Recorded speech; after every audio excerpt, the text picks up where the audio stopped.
சூர்யா வந்து ஜோதிகா கேட்டதா சொல்லு. இது கேட்கறதா என் வேலை. ஷாலினி அஜித்தை லவ் பண்ணிட்டு இருக்காங்க, எனக்கு தெரியாது. நான் உட்காந்து அட்வைஸ் பண்ணிட்டு இருக்கிறேன் அஜித்துக்கு. அஜித், அனைத்து ஊடக நண்பர்களுக்கும் எல்லாருக்கும் என்னோட மனமார்ந்த நன்றியை உங்களுக்கு தெரிவிச்சுக்கிறேன். ஒரு திரைப்படம் மறுபடியும் ரீலீஸ் ஆகும்போது இவ்வளோ பெரிய ஒரு வரவேற்பு கொடுக்குறது வந்திருக்கு. ரொம்ப சந்தோஷம். ரொம்ப அற்புதமான ஒரு படம் இது. நிறைய விஷயங்கள் சொல்கிறதுக்கு இருக்குது. அதில் முதல்ல வந்து ப்ரொடியூசர்ஸுக்கும் அந்த டிஸ்ட்ரிபியூட்டர்ஸுக்கும் முதல்ல வணக்கத்தை தெரிவிச்சுக்கிறேன். கோல்மால் ப்ரொடியூசர் 2 தடவை மொரிஷியஸே போயிருக்கிறேன். டூர் மாதிரி போயிட்டு வருவோம் நாங்கள். இப்போ மொரிஷியஸ் எல்லாம் கேட்பாங்க, என்னையா மயிலாப்பூர் போகிற மாதிரி போயிட்டு வரி அப்படின்னு. அந்த மாதிரி அந்த அற்புதமான திரைப்படம் எடுத்தவர் பொன்குமார் தான் இயக்குனர். அது ரொம்ப அற்புதமாக இருந்துச்சு திரைப்படம் பார்க்குறதுக்கு. இவர் சொன்ன மாதிரி ஃப்ரெண்டு, அவங்க 4 லட்சம் ஃப்ரெண்ட்ஸுன்றாங்க. உண்மையிலே ரொம்ப சந்தோஷமான விஷயம். ஆனால் நண்பர் கணேஷ் பாபு சொன்னதில் சில விஷயங்களை நான் சொல்ல வேண்டியது. சித்திக் சாரை பொறுத்த வரைக்கும் ஒரு டைலாக் கூட வெளியே டைலாக் எழுத விட மாட்டார். அவர் ஏதோ அந்த இடத்துல ஸ்பாட்டில் இருக்கும்போது அவர் வடிவல் சொன்ன சிரிச்சது பார்த்து சொல்லிட்டாரு. ஆனால் எல்லா டைலாக்குமே சித்திக் சார் ஸ்கிரிப்டில் இருக்கும். ஏன்னா நான் அவரோட டைலாக் ரைட்டராக ஒர்க் பண்ணவேன் பாஸ்கர் ராஸ்கலில். ஒரு டைலாக் கூட அவர் வேறு டைலாக் சொல்ல விட மாட்டார். எந்த டைலாக் வேணான்றவார், எனக்கு தெரியும் இது போதும் அப்படின்ட்டுவார். ஆனால் ஆணியை பிடிங்கமான டைலாக் வந்து சித்திக் சார் கோகுல்கிருஷ்ணா எழுதின டைலாக் தான். அதில் வந்து வடிவேல் சொன்ன டைலாக்கெல்லாம் கிடையாது. தவறான ஒரு செய்தியாக போச்சு. ஏன்னா நான் ஸ்பாட்டில் இருக்கிற அதனால தெரியும். ஒரு டைலாக் கூட அவர் சொல்ல விட மாட்டார். ஒரே ஒரு டைலாக் நான் சொந்தமாக போட்டேன் அந்த படத்தில். பிரமன்ராஜ் சார் கேட்பா, டே நேற்று பஸ் ஸ்டாண்டில் என்ன நடந்தது அப்படின்வார். நான் ஒன்று ஆடு நடந்தது மாடு நடந்தது அப்படின்வேன். ஒன்று கட்டு அப்படின்ட்டு டைரக்டர். என்ன இது டைலாக்கு? அவர் என்ன கேட்குறேன், நீங்கள் என்ன சொல்கிறீங்க? இல்லை சார் இது ஒரு மாதிரி கல்ட்டு ஜோக்கு சார் அப்படி. அதெல்லாம் வேணான்ட்டா. இல்லை சார் வச்சுக்கலாம் சார் ப்ளீஸ். சரி வச்சு தொலைங்க அப்படி வச்சுட்டு போனார். அந்த ஒரு டைலாக் தான் அந்த டோட்டல் படத்தில் சொந்தமாக ஒரு நடிகர் சொன்ன டைலாக். அது கூட சிம்பு இருக்கார், டிஆரோட சன்னு, அவர் எங்கே பார்த்தாலும் சொன்ன டைலாக் தான். சார் எனக்கு ஃப்ரெண்ட்ஸில் ஆணியை பிடுங்கனோட எனக்கு ரொம்ப பிடிச்ச டைலாக்கு ஆடு நடந்தது மாடு நடந்தது அப்படின்னு தான் சொல்லுவார். அந்த மாதிரி சித்திக் சாரை பொறுத்தவரைக்கும் everything is in paper, everything is in is mind. ஒன்று கூட வெளியில் எடுக்க மாட்டார். அதே மாதிரி கோகுல்கிருஷ்ணாட்ட டைலாக் எழுதிட்டு அதை படிக்க சொல்லுவார். படிக்கும் ஒரு வார்த்தை விட்டோன்னு திருப்பி எழுதி சொல்லிவிடுவார். அதுதான் பாஸ்கர் ராஸ்கல் நான் டைலாக் ரைட்டராக ஒர்க் பண்ணதுனால சொல்கிறேன். எல்லா டைலாக்ஸும் அவர் கண்டிப்பாக பண்ணுவார். அற்புதமான ஒரு திரைப்படம். ஃப்ரெண்ட்ஸ் நேரத்தில் சூர்யா நானும் ரொம்ப ரொம்ப ஜோவியில் பழகிட்டு இருப்போம். ரொம்ப சந்தோஷமான விஷயம் என்னென்னா, நான் வந்து உடுமலைப்பேட்டில் ஷூட்டிங், ஃப்ரெண்ட்ஸ் ஷூட்டிங்கு. அப்போ தெனாலி ஷூட்டிங் கொடைக்கானல் மேலே நடக்கும். நைட்டு இங்கேருந்து காரில் கிளம்பி மேலே போனோம். அங்கே போய்ட்டு ஒரு நாள் ஷூட்டிங் முடிச்சுட்டு அங்கேருந்து நைட்டு கிளம்பி இங்கே வரணும். அவ்வளோ பிஸி. அந்த நேரத்தில் இங்கேருந்து போகும்போது சூர்யா வந்து ஜோதிகா கேட்டதா சொல்லு. இது கேட்குறதா என் வேலை. உடனே நான் அங்கே போய், madam Surya about you asking, எனக்கு பாதி இங்கிலீஷ் தான் தெரியும் சொல்லி முடிச்சாங்க. அவங்க எஸ் தேங்க்யூ அப்படின்வாங்க. மறுபடியும் போகும்போது என்னை பற்றி சொல்லுங்கன்னோம். நான் கீழே வந்தேன்ப்பா தங்கச்சி ஒன்று கேட்டதுப்பா அப்படின்னு பயங்கர சந்தோஷம் 2 பேருக்கும். இவங்களோட தூது போயிட்டு வந்து என் வேலையை ஆரம்பித்தேன். வேறு அதை விட பெருசாக ஒன்றும் அதில் சாதிக்கிறதுக்கு இல்லை. அப்படி காதலை வளர்த்த ஒரு படம் அது. அந்த படம் மட்டும் இல்லை, அமர்க்களத்தில் அப்படி தான். ஷாலினி அஜித்தை லவ் பண்ணிகிட்ருக்காங்க, எனக்கு தெரியாது. நான் உட்காந்து அட்வைஸ் பண்ணிகிட்ருக்கிறேன் அஜித்துக்கு. அஜித், சினிமாவில் இருக்கிற யாரையும் லவ் பண்ணி கல்யாணம் பண்ணாத, நான் ஃபேமிலிக்காக லவ் பண்ணி கல்யாணம் பண்ணேன், புரியுதா? ஏன்னா சினிமா அப்படி இப்படின்னு அப்படியே அதை வந்து ஸ்டரன் சார் டைரக்டர் அவர் இதில் பார்க்குறாரு மானிட்டரில். என்ன அவன் சீரியஸாக பேசிகிட்டு இருக்கிறான், வாங்க அப்படின்னு கூப்பிட்டாரு. என்ன பண்ணுறீங்க? இல்லைப்பா அஜித்துக்கு நான் சில அட்வைஸ் எல்லாம் கொடுக்குறேன். என்ன அட்வைஸ்? இல்லை இது மாதிரி சினிமாவில் இருக்கிற யாரையும் லவ் பண்ண வேணாம் அப்படி. இல்லை பாவி, ஷாலினி லவ் பண்ணுறாங்க, அடுத்த மாதம் கல்யாணம், உனக்கு படம் வேணுமா வேணாமா இதோட போய்டு மிரட்டினார். அதோட வாய முன்னோன்னா நான் பேசவே இல்லை அதுக்கப்புறம். அதனால் ஒரு அற்புதமான திரைப்படம். ஃப்ரெண்ட்ஸ் படத்தை பொறுத்த வரைக்கும் ஒவ்வொரு விஷயமும் ரசித்து பண்ணார் டைரக்டர். அவர் வந்து ஒரு கிரேட் ஹியூமரிஸ்ட். அவர் வந்து எப்படி சொல்கிறதுன்னு தெரியாது.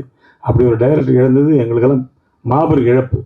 ஒரு டைரக்டர் இல்லாமல் ஒரு கேரக்டர் கிரியேட்டிவ் பண்ண முடியும். நேசமணி கேரக்டர் அவர் தான் கிரியேட் பண்ணார். அது வந்து ஜெகதி பண்ணியிருப்பார் அதில். அதே மாதிரி இளையராஜா வந்து படம் பார்த்துட்டு சொன்னார், சூர்யா பண்ணார், விஜய் பண்ணார், ஓகே, ஆனால் அந்த கேரக்டர் ரமேஷ் கண்ணா செலக்ட் பண்ணிங்க பாருங்க, அதுதான் கரெக்டுன்னார். ஏன்னா அந்த கேரக்டர் படத்தில் மலையாளத்தில் சீனிவாசன் பண்ணியிருப்பார். Is a director, actor, writer. அதனால் நானும் டைரக்டர் ஆக்டர்னால அது ரொம்ப அவர் பிடிச்சி போச்சு. அதனால் அவர் சொன்னார், நீ கரெக்டான ஆளை செலக்ட் பண்ணிங்கன்னு.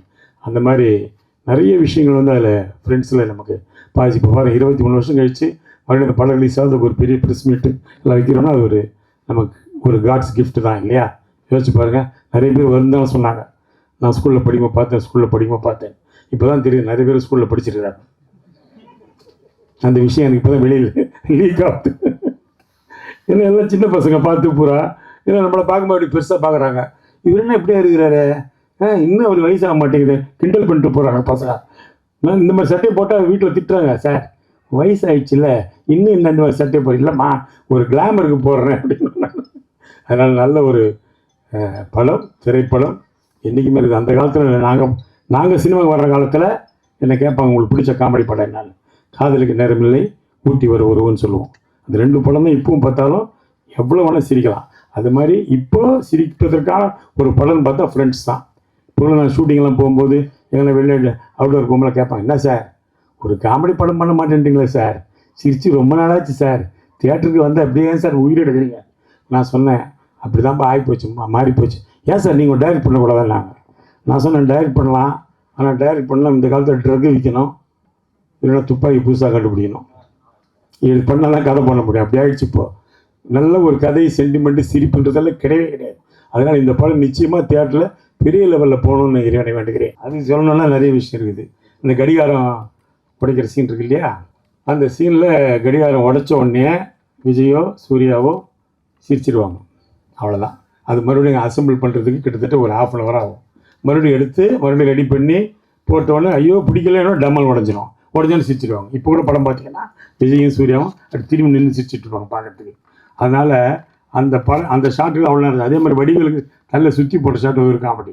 அது ஒரு சாஃப்ட் வுட்டு தான், தலையில் போட்டால் வலிக்கும், லைட்டாக போட்டாலும் வலிக்கும்ல.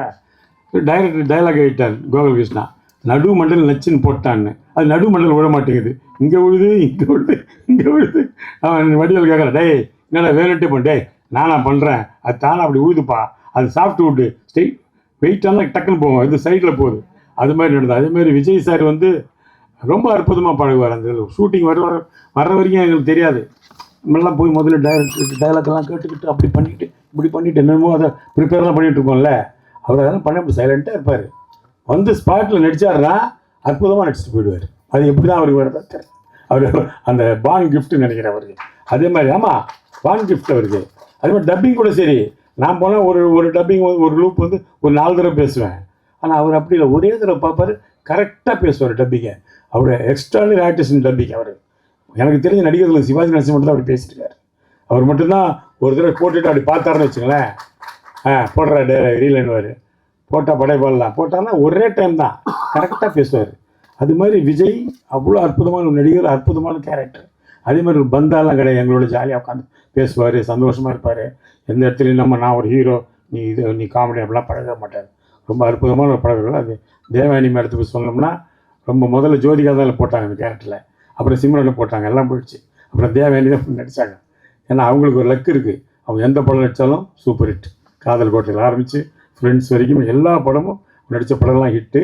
அதனால் ரொம்ப அவங்களும் இந்த படத்தில் பெரிய பங்காயிட்டிருக்கு. அந்த கோபப்படுற சீன்லாம் இந்த பாட்டு பார்த்துருப்பீங்கள, அந்த டென்ஷன், அந்த சாங்கை அதெல்லாம் ரொம்ப அற்புதமாக பண்ணியிருப்பாங்க.